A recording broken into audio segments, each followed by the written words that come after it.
Record. Hi, everyone. My name is Ryan Williams. I serve as the at-large member of the executive board here at the WABJ, Washington Association of Black Journalists. On behalf of myself, also see my other fellow board member, Yolanda McCutcheon, also on the line. On behalf of the board, thank you all for joining us on this important conversation, very important conversation.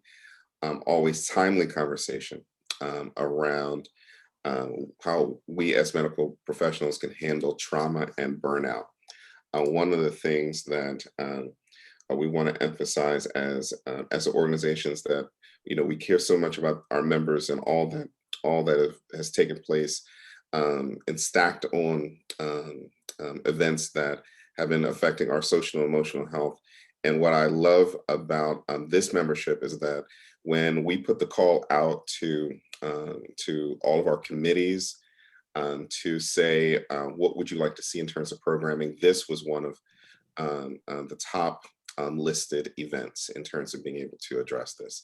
If you've noticed, I am recording this. This is, of course, due to the fact that no matter what day and time we will have an event that will take place, our members are working.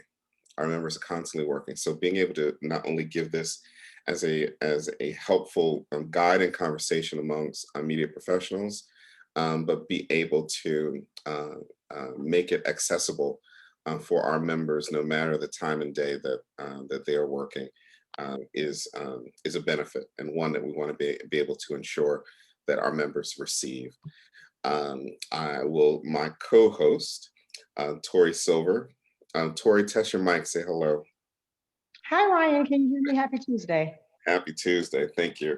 Tori is going to do the introduction to our esteemed panel and moderator. It's great to be able to have former WABJ President Keith Alexander answer the call and take on help lead this conversation, knowing so much in terms of this as a leader of the chapter, but also as a mentor and to many journalists here in the Washington, D.C. area.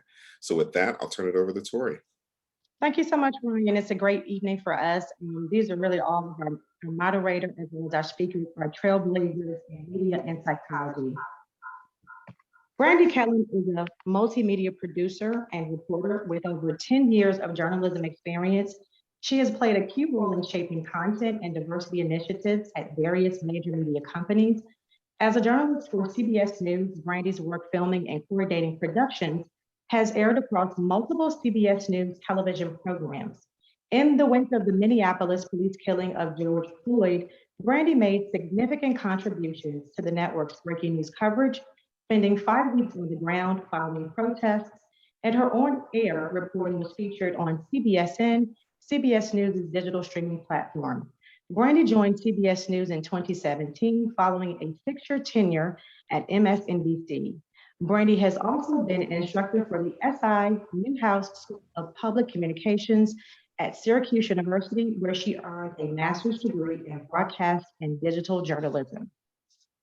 Dr. Nicole Cutts is a clinical psychologist, success coach, TED speaker, author, and media commentator. She's also an entrepreneur at the helm of Cutts Consulting, LLC, an organizational consultancy and Vision Quest retreats through which she helps women clarify and achieve their visions of success.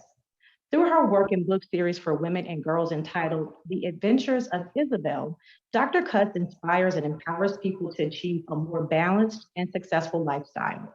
Dr. Cutts is an expert media commentator, quoted in magazines and seen and heard frequently on TV and radio. She's a former executive producer and radio show host on WPFW 89.3 FM in Washington. Dr. Cutts received her PhD from the California School of Professional Psychology, LA. She received her executive coach certification from the Center for Executive Coaching. Keith Alexander, our moderator for the evening, covers crime, specifically DC Superior Courts, for the Washington Post. Before covering crime, he covered the airline industry and business travel for the Post's financial section, where he also wrote the weekly business class column.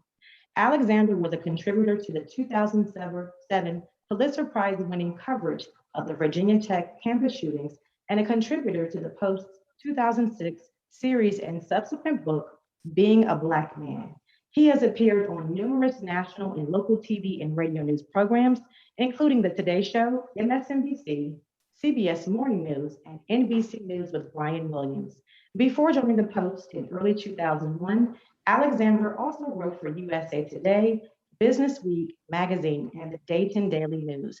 I will now turn it over to Keith, and he will also introduce Tracy Potts when she joins. Thank you, Keith. Thank you. Good evening, everyone. I do appreciate this opportunity to serve as your moderator for this evening's event. I mean, this is something that I am hoping that NABJ chapters around the country will do something very similar. This is something that is desperately needed these days with so many different stories that we're working on. I've heard numerous times from people who say that journalists we're first responders, right? We show up at crime scenes. We are covering trials. We are interviewing victims of various crimes, murder, in terms of fires and devastation. We are in war zones around the world. We are out there being the eyes and the ears and the voice, oftentimes for major news events. And as a result, that could have an impact on our mental health. And so I do hope that other chapters around NABJ and around the country have similar forms as this. And I applaud WABJ and the administration for doing this panel. So let's get right into today's discussion. We want to talk with our panelists real quick and then open it up to questions. Ladies and gentlemen, if you do have questions, by all means, you can put them in the chat, or you could send a private message if you do not wish for it to be known who asked the question. But we definitely want this to be a conversation. We want this to be an open and free conversation where people can just talk about what they're dealing with and how they're dealing with issues involving mental health and stress, everything associated in the newsrooms.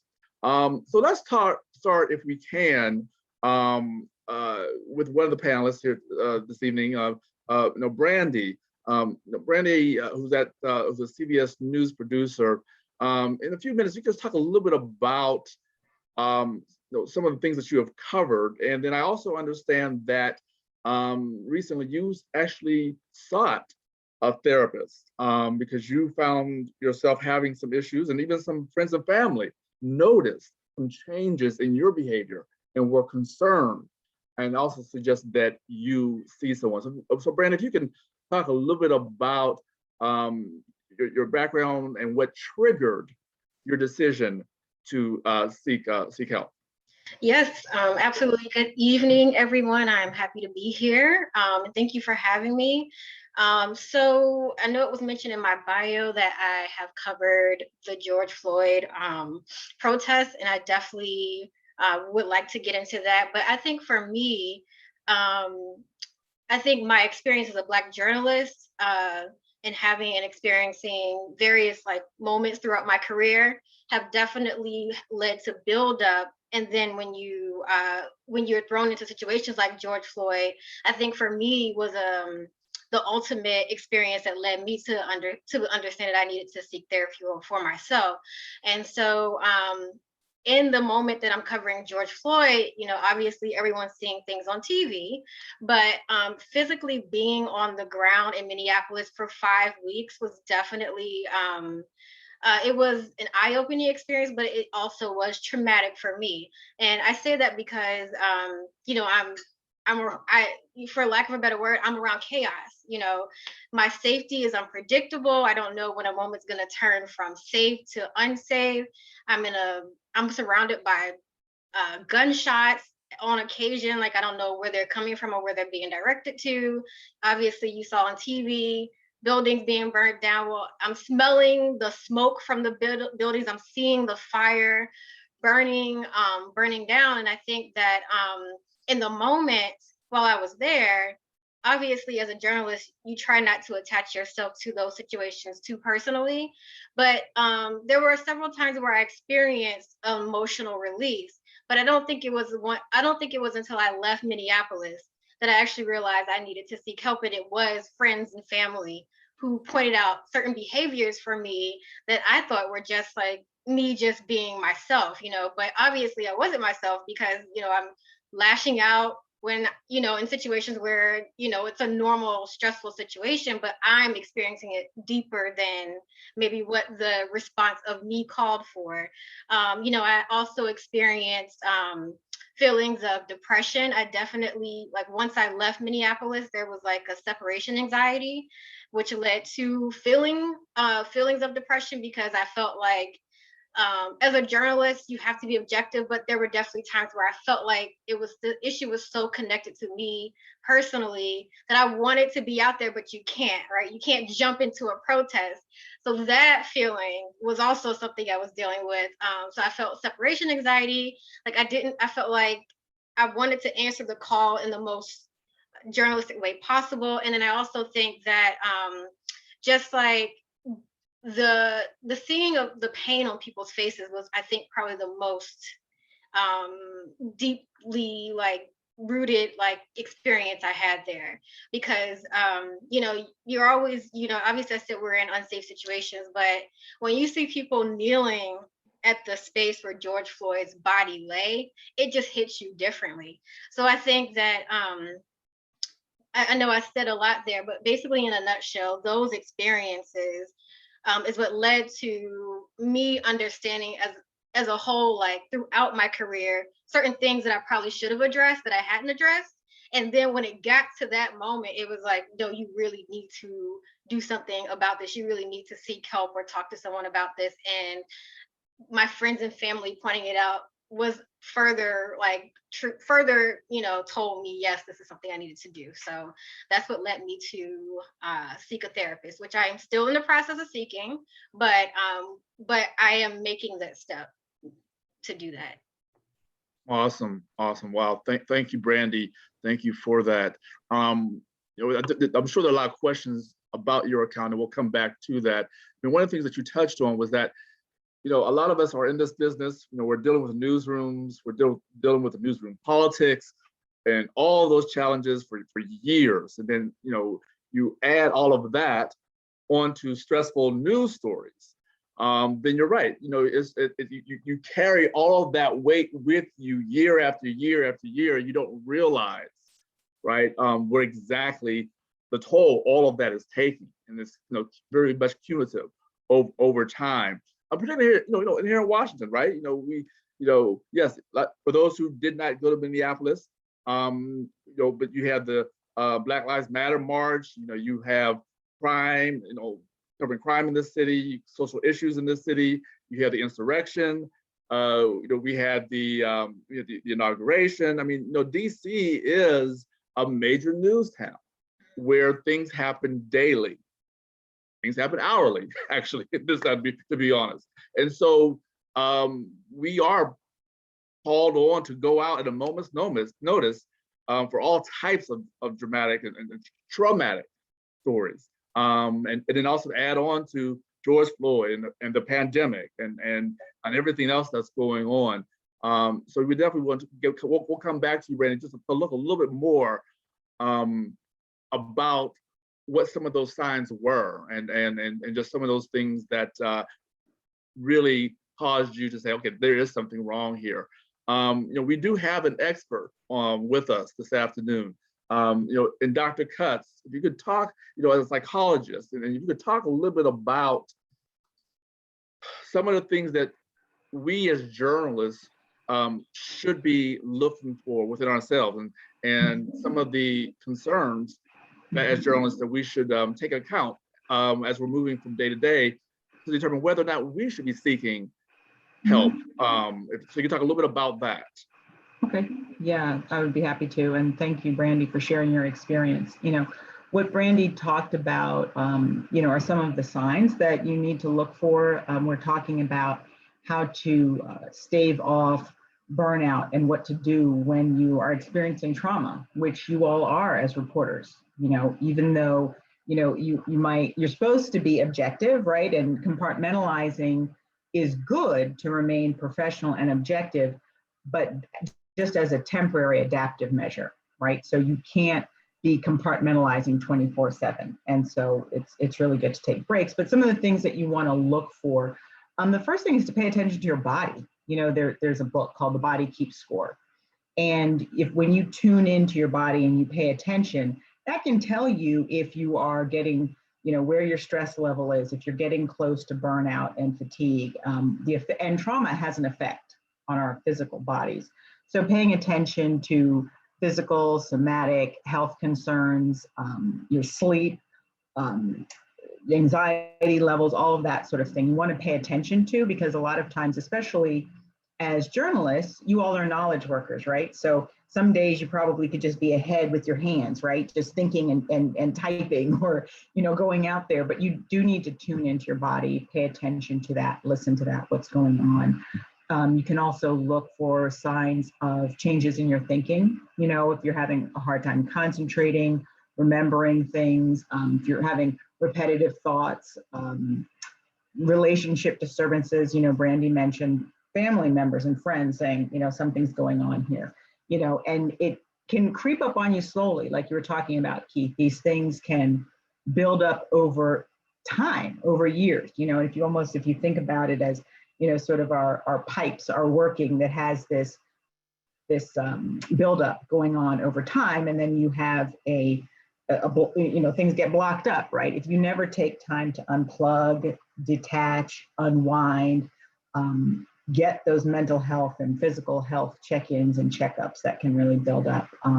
Your patience can go low, your irritation level goes high. That leads to arguments and fights. That could lead to a reduction in your support system, right? Friends, family might go away, or you might have good family members and friends like Brandy did that will say, hey, something's up, something's not right, with you. So it's good to have that social support. The other thing you want to be on the lookout for is an increase in negative coping habits. So, under stress, we start eating, if you might start smoking or smoking more, drinking, drugs, other addictive behaviors. All of those things are signs also that you want to look out for. Changes in mood, depressed mood, crying a lot, but also an absence of feelings, right? There's something actually called compassion fatigue, where, and I think a lot of us as Americans in general, and Black Americans in particular, if you cannot be in tune and feeling 24/7, and those synapses are still firing and working properly, so you start to get numb. So those are some of the things that you want to pay attention to. And later on, maybe we can talk about some of the tips, things that you can do even before you get to a stage of burnout. When you're experiencing stress and trauma and difficult situations, there's just some things that you can do preventatively and to help to build your resistance and your resilience before you get to that point. Okay, awesome. Thank you, Dr. Cousin. I also understand that, you're also going to give us some lists of, there are some therapists out there who actually specialize working with journalists. So we'll come back to you and talk a little bit about that, as well as people who want to find an African-American therapist, and where to go to find an African-American male or female, or therapist who can work with us. So we'll come back to you on that. So thank you very much for your comments on that. I believe that Tracy Potts is in the house. She made it in, and Tracy, if you could talk a little bit of Tracy, again, as a correspondent for here in NBC News here in Washington. Tracy, if you could talk a little bit about, some of the things you've dealt with, but particularly, this whole working during a pandemic, right? We're all working from home, the isolation, and just how that has played itself out with yourself and people and colleagues that you may know. I don't know if Tracy's here or maybe not. Hi, I'm here. Oh, okay. How you doing, Tracy? Okay. Hey, All right. Okay. Did you hear my question? I didn't. Sorry, I just popped in and apologies for being late. Okay, no worries. So the question, real quick, we just talk a little bit about if you could share some of your experiences, right? Either yourself or your colleagues regarding mental health challenges and what's going on in the industry, but also the impact of working at home, the isolation during the pandemic, and how all of that has maybe made things even more challenging during this past year and a half. Yeah, I'm happy to weigh in on that. I'm one who has worked from home primarily since everything shut down March of 2020. I worked during the insurrection on Capitol Hill. I covered election night, but my day to day, while a lot of this was going on, dealing with COVID, dealing with the fallout of that, dealing with the fallout of demonstrations and racial injustice. I was dealing with at home in my basement by myself in the early morning hours, right? So I work a 2 a.m. shift. So as I was reading background and looking at video, it was just me. So sometimes the way that we process these things when we're in a newsroom, we're with people and we talk it out. And, I think there's something to be said for, and I didn't realize this at first, to be honest with you, but I think there's a bit of a slow burn there. And I think over time, I realized that a lot of this was just weighing on me. And I really had to try to find some ways and some strategies of carrying on with whatever semblance of normal life we had last year, in the past year, and not letting this spill over. I don't know if you guys have talked about this, but it spills over into our relationships. It spills over into our families. I'm a mom, I'm married. I had, at the time, my dad was living at home with us. And, if you're not able to process that stuff in the work environment, it spills over into, your personal life. And, I remember, I'll just say this briefly. I don't know where you are in the program, and so I don't want to go over time, but I will say this. My son is 17 and he got his learner's permit during this past year. And, he's excited, he's driving around. And he's a 17-year-old young Black man. And while I'm covering all of this every day, I'm thinking my son's out there now, he could get pulled over. He was taking his sister to Chick-fil-A one day, and I just burst into tears. They've done this plenty of times. And I couldn't frankly understand myself what was going on with me. I started hugging him. I'm like, be careful. Are you guys coming straight home? And I couldn't figure out. I think all of that weight came down on me in that very normal moment of them going out to get fast food. And I sat down and I cried the whole time they were gone. My husband's looking at me like, what is going on with you? And all I could think was, is my son going to come home? Is my son going to come home? And, these are the things I think that sometimes we deal with mentally when we're processing a lot of this stuff by ourselves. Oh, wow. Thank you for that. Thank you, Tracy, for sharing that. One of the questions that jumped, we'll go right into the question because again, these are some great questions, and a lot of these questions could actually dovetail on some of the questions that we talked about. I definitely want Dr. Cutts and also definitely want Brandy to weigh in on this, but the whole stigma, right, of if I seek help, if I acknowledge to a supervisor or to the folks in human resources that I need help, how is that going to impact me in my career? Will they still send me out on the big stories? Will they be less hesitant to promote me as a supervisor? I mean, the whole concerns of how this might affect one's career.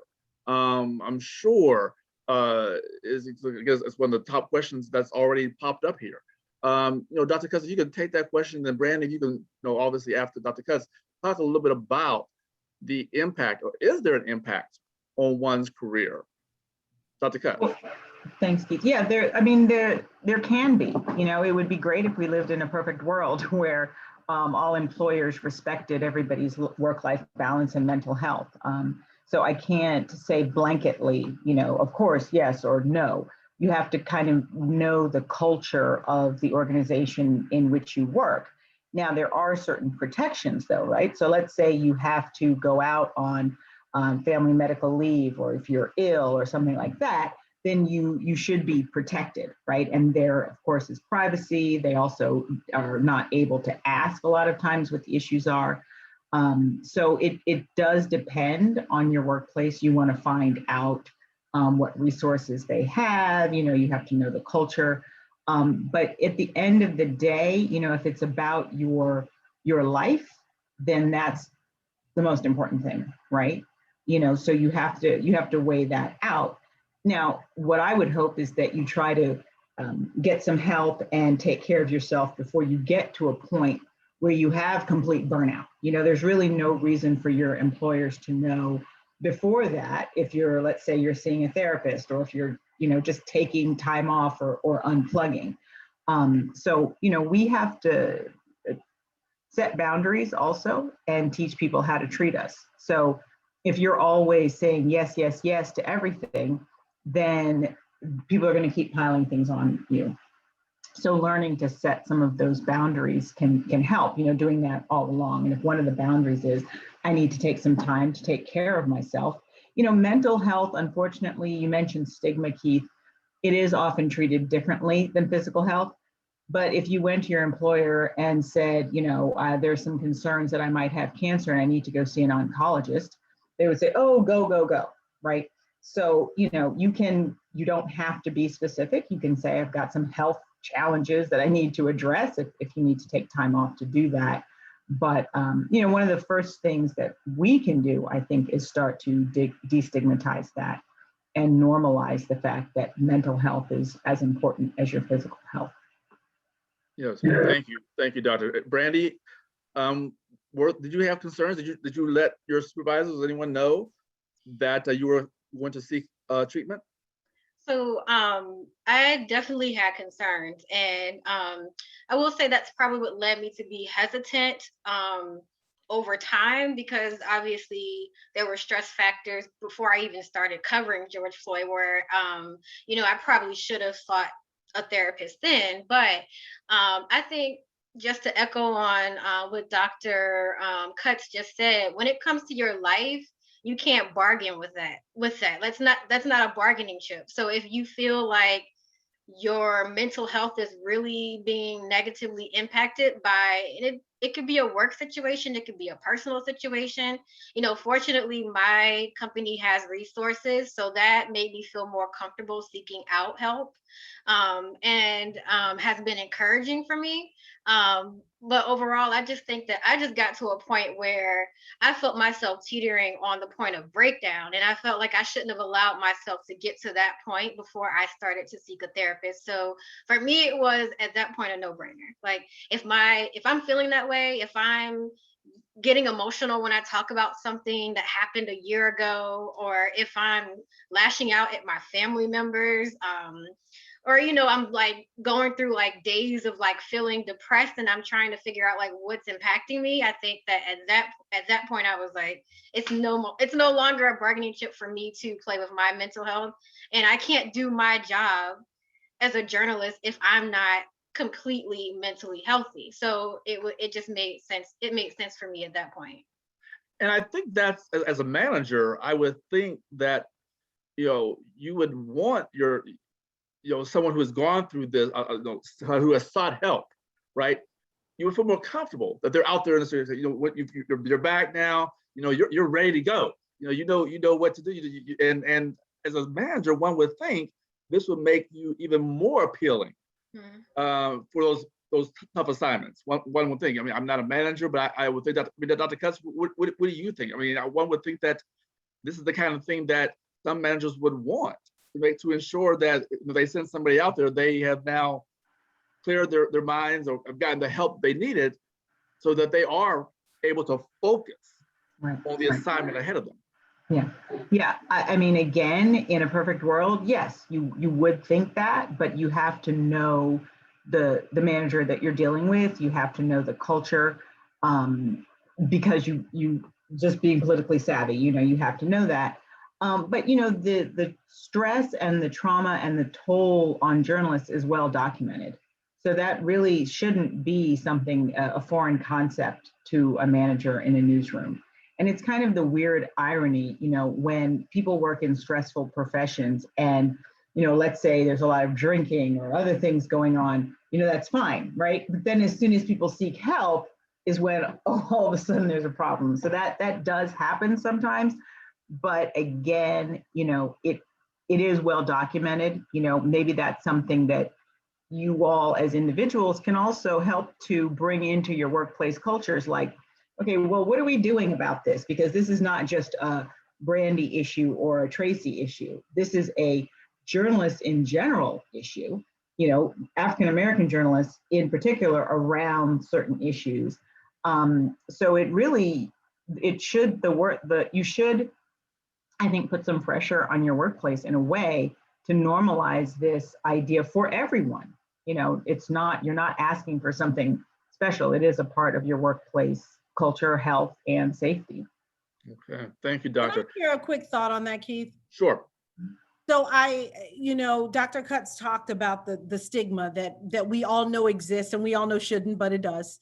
And we have to deal with that. One of the things that I found that can be useful is we're talking about our managers, our, sort of one-over-one managers being supportive of this, but also coworkers. Just a couple of weeks ago, I'm fortunate and blessed that I'm in an environment where they were very supportive of us. Take time off when you need to. We're bringing in resources. This person is available. This workshop is happening if you need to talk it out. That's not the case everywhere. So I realized that was a good thing. But still there's that stigma where you kind of put it on the back burner. You go, okay, yeah, that's that employee assistance thing. That's probably good. Yeah, if I have time, I'll do that. Or maybe I won't. And it was a coworker who actually wrote a note to all of us and said, look, I'm thinking like you. So I know you're probably putting this on the back burner, but I went to that thing last week and I didn't realize how much baggage I was carrying. And it really helped me. So I want you to take a second thought about doing this. It was not the memo from the manager. It was the note from the coworker who said, this is important, and almost kind of gave me permission. And I said, I am going to do that because somebody who I know, someone who I work with, someone who's on my level, said it helped them. So I think we can help each other in approaching it that way. Did you go through the program yet, Tracy, or are you still waiting? I have not done it yet because unfortunately I was dealing with a completely different type of trauma after that, as I had mentioned. So, but that is something that I'm definitely thinking about now, much more so because my coworker endorsed it. Okay, yeah, the Washington Post also has these programs. So that's good that some coworkers are saying, hey, this is a good thing. Got a question here from the great Deborah Berry here.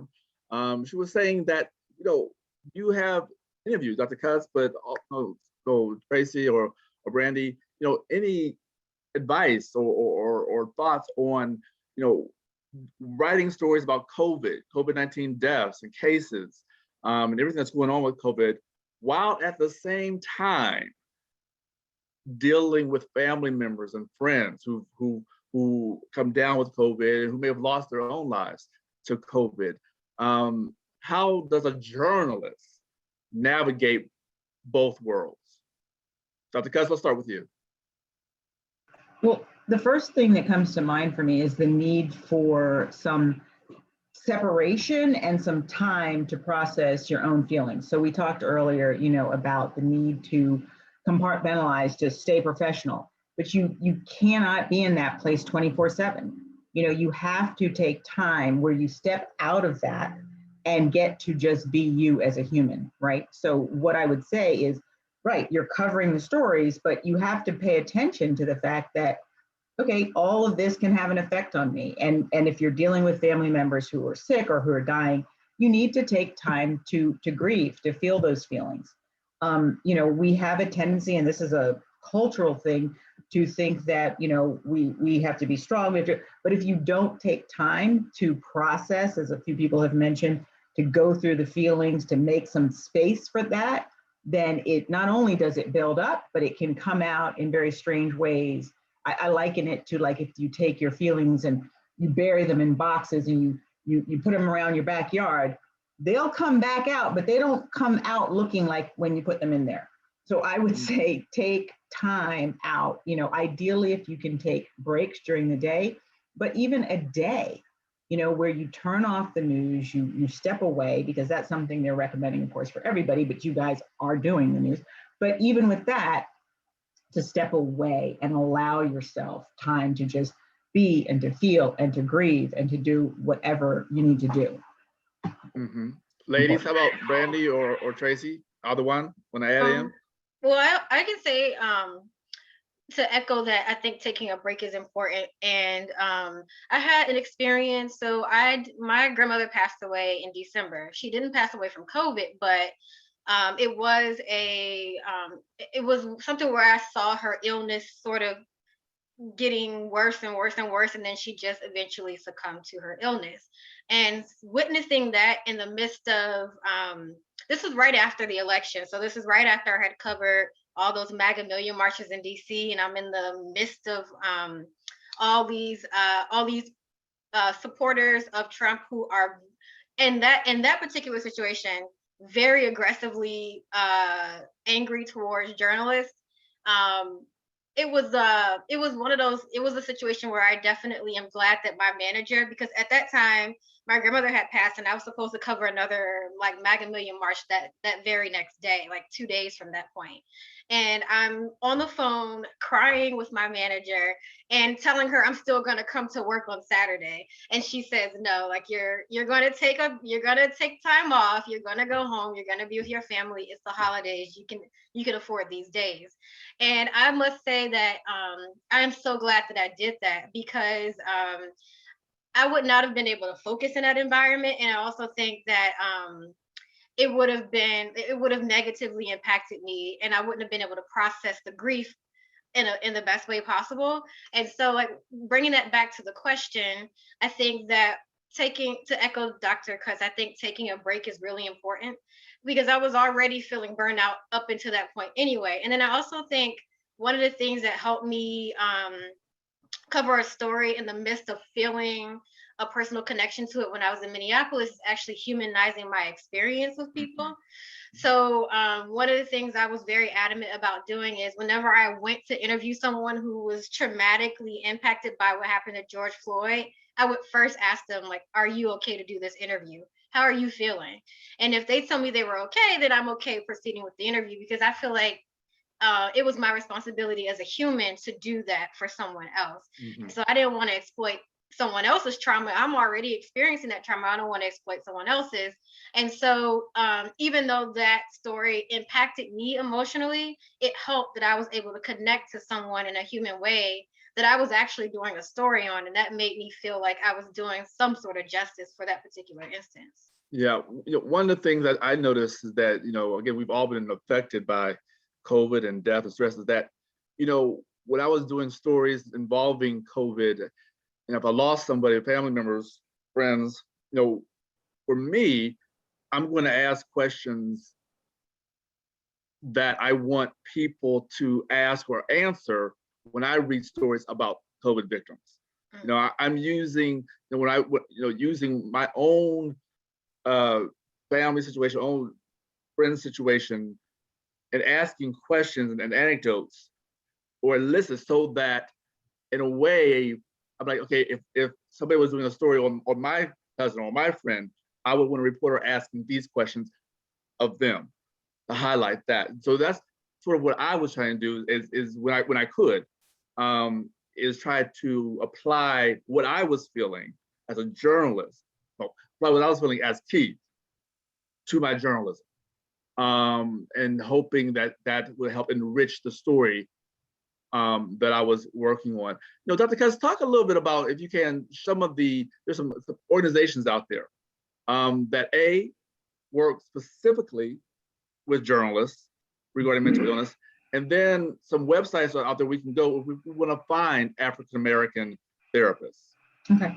Yeah, really, I didn't have to dig too deep to find that there are organizations that are addressing. That's why I was saying, it's well documented that you guys are often traumatized by the work that you do. So, even there's the Black Journalists Therapy Relief Fund it comes out of the International Women's Media Foundation. And I have these links. I can either put them in the chat or I can send them to you later, Keith. Okay. They're also, just Actually, if you when somebody else starts talking, if you wouldn't mind putting in the chat so that everyone can see those websites, okay. If you don't mind, go right. Yeah, no, I don't have a problem doing that. I also came across the DART Center for Journalism and Trauma, and it's out of Columbia University. So they have a center dedicated specifically to that. Also the Rosalind Carter Fellowship for Mental Health, Journalism and Media. The NABJ, they have specific resources to help you navigate through COVID, protest coverage, and more. So I'll put that link in there, and they had resources that you could access from that.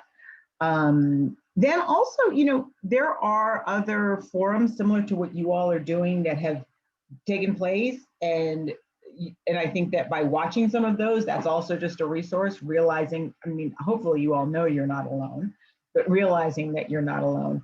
Also, the Association of Black Psychologists is a good resource if you're looking specifically for a Black or African-American therapist. I did come across some resources of therapists and therapy groups that work specifically with journalists, but I would have to really properly vet those before I shared them, with you all. So what I would recommend in terms of getting your own individual therapist, the Association of Black Psychologists does have a directory. You can look that way. Psychology Today is also a resource where you can go through and read what people's specialties are. And the challenge with seeking help is that it's not always automatically a fit. So you do have to interview a few people before you find the right person sometimes. But working with somebody who specializes in trauma, even if they are not an expert specifically in working with journalists, if it's trauma that you're dealing with, then I would recommend working with a therapist or a practitioner who has expertise in that. Mm-hmm. And one of the things that we had spoken about last night, Keith, I just wanted to mention this, is that we don't always think that we are dealing with trauma if it seems like it's quote unquote secondhand. But I don't think we can underestimate the fact that that is also witnessing trauma. So thank you for. I was going to ask that question because that was my question, right? I'm thinking, I'm not witnessing the murder. I'm not witnessing the rape. I'm reporting on it. I'm interviewing witnesses. I'm interviewing victims. So how is it that I'm experiencing that trauma if I'm not actually witnessing the trauma? Well, you're a witness when you talk to an individual, and when you, like Brandy, see the pain on people's face, you're a witness. But also, we as human beings have something called mirror neurons, where when we see somebody experiencing an emotion, we experience that on some level.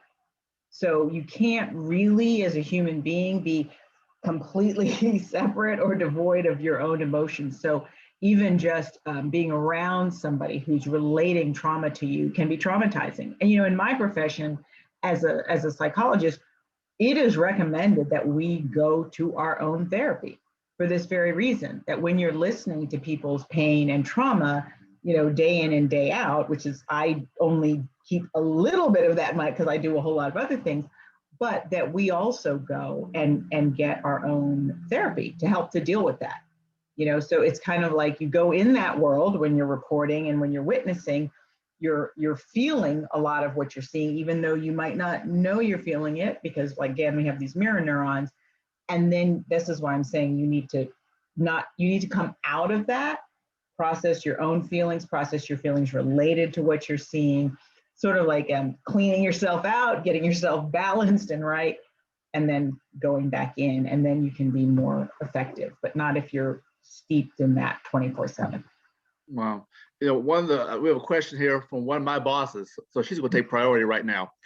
Monica Norton at the Washington Post, she said that, and maybe you all can speak to this, that it seems like the quote unquote stigma around mental illness is lessened among the millennials. It's more of maybe a Generation X thing or a boomer thing or older folk, but maybe younger people have finally realized there is no stigma. It's just like high blood pressure. It's just like kidney disease. It's just like any other issue within the body. But Monica wants to know, well, if you see someone who you think is struggling with something like this, how do you say, you know what, you might want to get some help without being offensive, without getting cussed out, without with ensuring the person receives what it is you are trying to present without taking offense. Dr. Cuss, I don't want you to answer that question right now. I want you to start typing some of those websites so our folk can get it, and maybe Brandy and Tracy can answer that question just on their own experience. And then once they've answered, then once you've typed up some of those stuff, then you can come right in. So Brandy and Tracy, we can start with you. I'll be happy to weigh in on that. I think that you brought it up earlier, Keith. Brandy, you brought it up. We have to remember we are writers, we are communicators, but we are always, always, always human first, right? I care about the person I'm sitting next to. I care about the person working in the newsroom with me. And so in terms of how we approach that, you need to get some help. That may be something you have to work up to. I think the important question that we just have to keep asking each other when we see another human being that very clearly is struggling or not doing well is, are you okay? Like, just open the door. Just start the question. There are times I wish somebody had asked me, are you okay? Because that would have been all gone. No, I'm not okay. And that would have been a whole conversation. Everybody communicates differently, where people are not always going to walk up to you and say, I need to talk.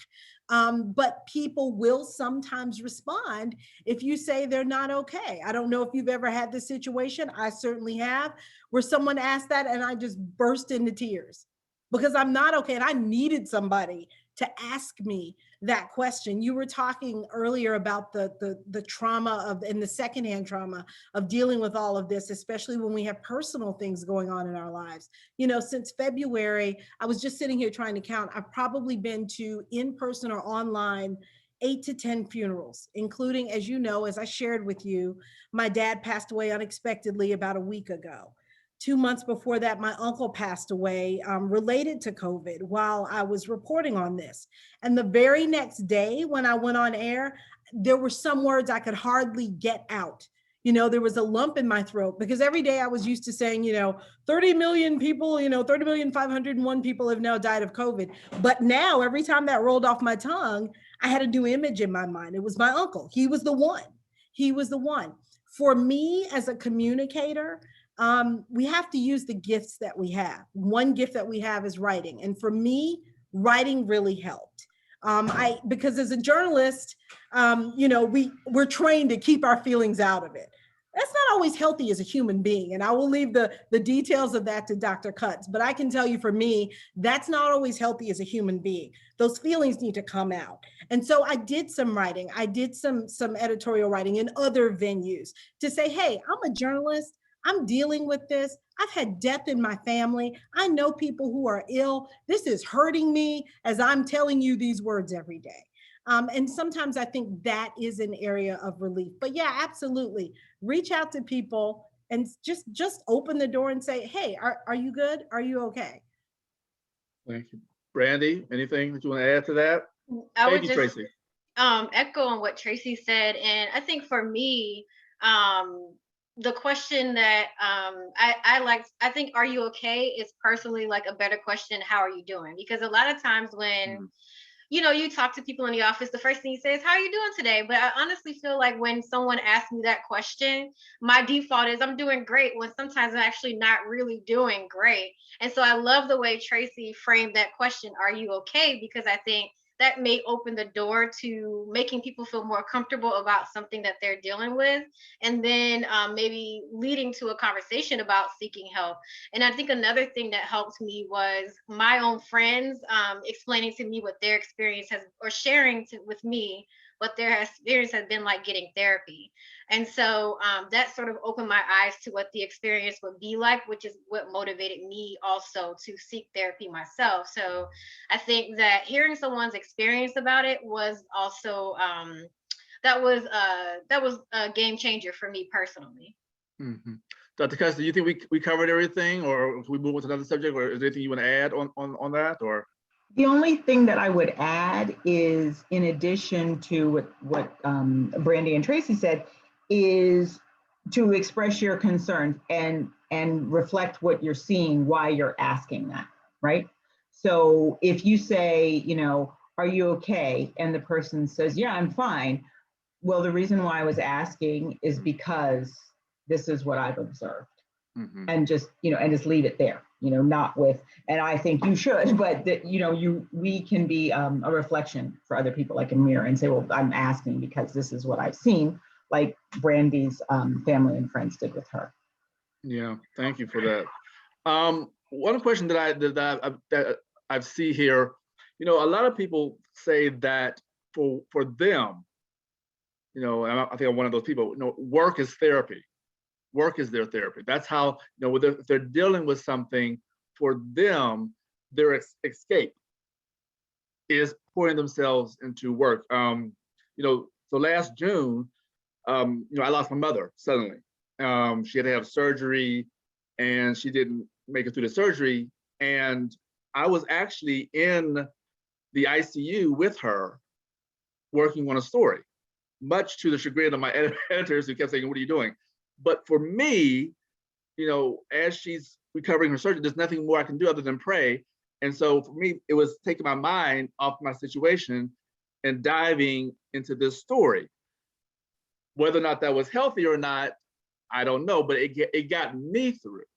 And so, is it a misnomer? Is it a myth that throwing yourself into your work, into a story, will help you deal with whatever is going on mentally at the time? Dr. Cuss, let's start with you on that one. Yeah, it's again, it's not a one size fits all, and this is where you have to go inside and ask yourself, and so there's nothing wrong with redirecting your thinking, distracting yourself sometimes, but you also have to take some time to feel the feelings, right? So, and I think that when we can get quiet and again, go inside and listen to ourselves, like as a coach and as a therapist, I believe that my clients really know what's best for them. It's my job to help them get to that. And not to turn this into a therapy session, Keith, but as you were saying that, I could see, then you said, maybe that wasn't the healthiest way. Like, so that understanding that, and it's not horrible, but maybe that was okay to escape a little bit at that time, but you also have to feel the feelings at another time, right? So you kind of got to go inside and check on it. But I think that when we get quiet and we listen to ourselves, we really kind of know. An escape is not the same thing as therapeutic. It's good to have some escapes. It's good to have other things to do, but we also have to have that time to be quiet and feel those feelings. That's my recommendation. All right. I think somebody yesterday talked a little bit about, now that we're working from home, I think it was maybe Brandy, I think you said that you don't work in your bedroom. You don't have Zoom meetings from your bedroom. That is your safe space. Can you talk a little bit about why you created this safe space? Yes. So yeah, I have a rule that I don't break, which is as you said, like I don't work from my bedroom. And the reason why it's so easy to do that when you're working from home, especially as a journalist, because all you have to do is pick up your phone and answer an email or take a call, and you can do that from anywhere. But for me, it was a necessary separation of work and home, because mentally it helped me separate from the stresses of the workday. And I actually feel that at the end of the day. So I use that room as a safe space. So if I had like a very long meeting and I'm feeling like really exhausted and fatigued, I will stop. I will go into my bedroom and I will take like 5 minutes. And that 5 minutes in that space away from the space that I'm working in does like, it's monumental for me, because in my mind, I'm separating myself from the exhaustion of the workday. So yeah, I definitely have that rule that I follow. And another thing I do to separate, I mentioned this yesterday, but I've picked up knitting, because knitting has been very therapeutic for me. It's something that like flexes my creative muscles in a way that sometimes I feel like I might not get in my everyday work grind. And so there are often times where I will take an hour out of my day in the middle of the workday. I don't care what email I need to answer, what call somebody just called me on, or text or whatever, and I'll just knit. And I'm working on a scarf right now that I'm trying to finish within the next week. But knitting has been so therapeutic for me. I think Michelle Obama said she picked up knitting. So I'm excited about that, because that means that maybe that's doing the same thing for her. But for me, it has been a useful tool, in addition to separating my workspace from my bedroom, which is more of my personal space. That sounds great. So what color is my scarf going to be, Brandy? I just want to make sure I'm ready for it. I'll make you a nice like blue and white scarf. There you go. Y'all heard her, right? Y'all heard her. Y'all heard it. It's out there. It's recorded. I ordered a Peloton, right? And so I'm out there, a bike, a treadmill bike. And, I made the mistake of taking my cell phone down with me as I'm working out on my bike. And of course, when the phone rings or email comes in, what do? I'm trying to bike while, first of all, hitting the mute button, and then on my Peloton, and then trying to talk and not sound out of breath, and doing everything I get to do. But a colleague of mine, she says, yeah, I don't take my phone on my Peloton with me, and you shouldn't take your phone on your Peloton with you. I guess, to each his own. And Dr. Cutts is laughing at me again. I can see. Well, Keith, maybe you should try my, I tried to do a version of what Brandy did. My home studio is in my basement. And when I'm done, like literally the moment I'm done, I shut that basement door. I shut the lights off. I shut the camera off. Now that's also my husband's office. My kids may go down there, but I really try not to go down there anymore during the day. Like I come upstairs and, there has to be some level of separation at some point. For me, it was a physical separation. It was that door and those stairs. And oftentimes, and Dr. Cutts can probably weigh in on this, but I've learned that physical exercise really helps a lot. And so I found that and I didn't do this before the pandemic, but during the pandemic, oftentimes I would go upstairs and I would immediately go out for a walk, like to give myself that mental separation. So when I came back in the door, it was like I was starting my day with my family and the workday was done. Yeah. That sounds good. Dr. Cutts, I don't know how much longer we're going to go. I think they told us 8 o'clock, but I'm going to try to go for at least another 10 minutes before we wrap it up. I brought up the whole, the whole, well, you don't need to go see a therapist. You just need to go to church. Just pray a little bit more. So talk a little bit about the whole mental strain issues with prayer and church and meditation and all of that, if you will, and just how they are complementary or what have you. What are your thoughts on that? First, I want to say I did put some tips in the chat as well. Thank you. And in terms of that, different people need different things and different things work for you. There's nothing wrong with a multi-pronged approach to mental health and physical health. So if going to church it works for you and gives you resilience, which it's shown to do, keep doing that. But if you are not getting, again, going inside, taking a check, if you're not getting the full relief that you need, then there's nothing wrong with augmenting that with something else. Hannibal Buress has this joke about this woman who was having a severe back pain. And he said to her, well, why don't you try some Vicodin? She said, no, I just need Jesus. He said, well, how about one Jesus and one Vicodin? Like, there's nothing wrong. And not that I'm advocating taking a lot of Vicodin, but you know what I mean?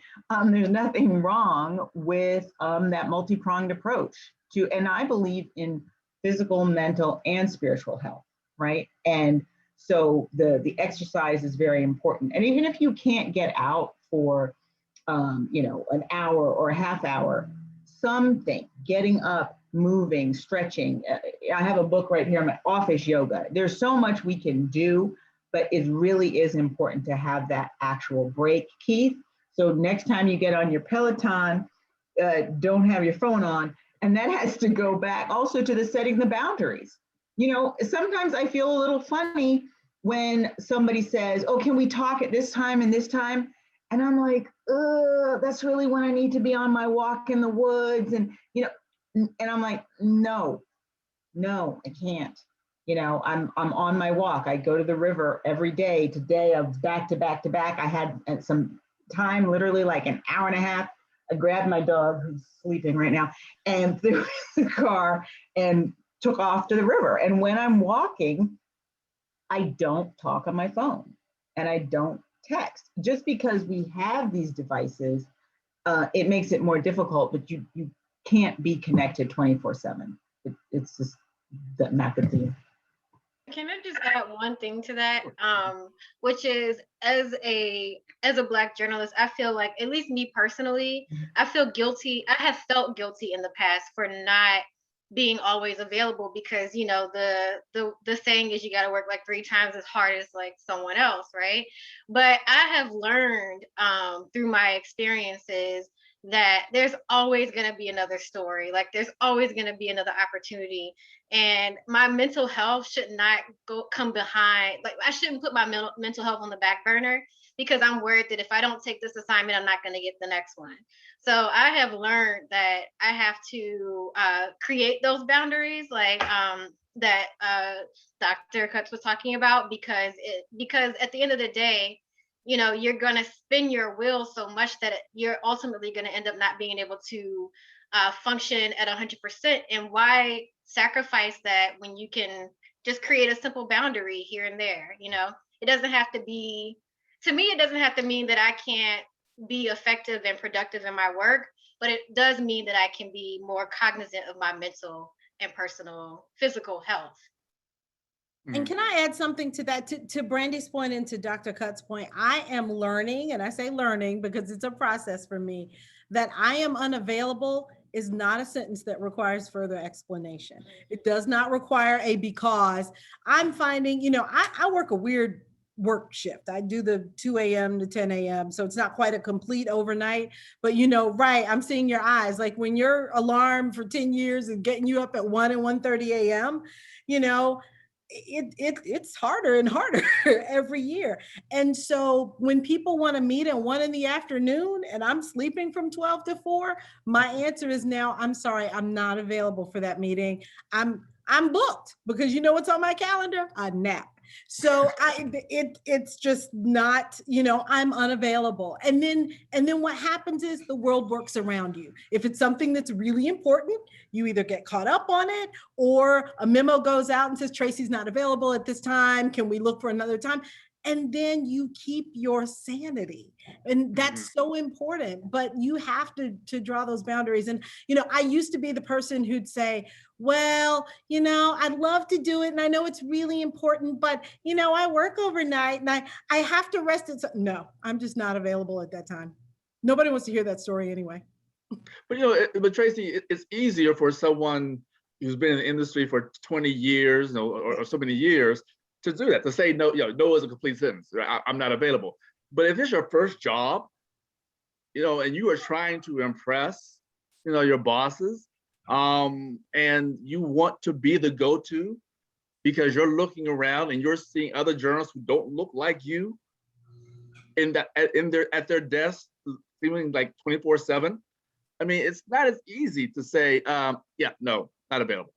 I think a lot of it depends on where they are, where a journalist is in his or her career, or within that newsroom. Am I making any sense there? No, you're not off base. And I would agree with that. And that's why I said I am learning. I'm still learning because I still fail at that sometimes. It is a process and it is not as easy when you feel that, but that story is not your one shot. That is not going to be your only shot at success. There is always, I think Brandy said it, there is always going to be another story. And so sometimes I think it's a bit of a mind trick that we have to tell ourselves, even when you're younger in the business, that you have to, Brandy said it, our mental health you're not going to be there in 10 years to be that successful journalist if we don't put a priority on our mental health. So if you're really unavailable, if you really need that break, if getting that walk without your phone every day is important enough to keep you balanced so you can do your job well, then it's a matter of prioritizing. But I think the reality of what you said is very true.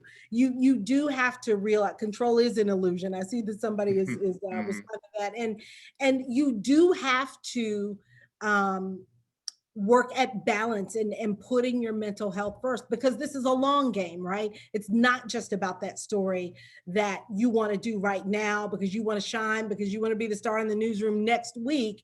You want to be the star in the newsroom when you're my age and you've been in the business for 30 years.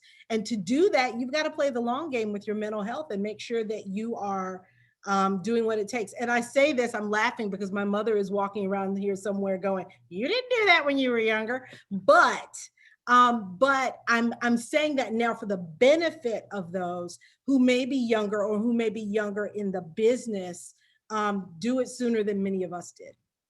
Okay, all right. We will wrap this up in 5 minutes. I thank everyone for your time and your thoughts.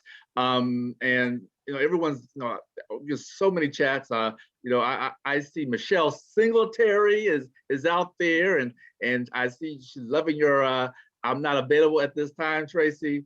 So okay, Michelle has a question. Okay, so for the people who don't take a no, yes, what's the follow-up pressure? What about this time? That was my question. So if somebody said, well, okay, if you're not available this time, what time would you be available? I mean, how do you, some people will just keep pushing.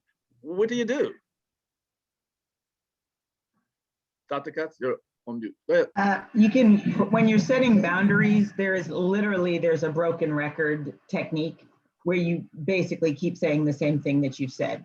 There's nobody who literally can't, they might say whatever, but you just say, I'm sorry, I'm not available at that time.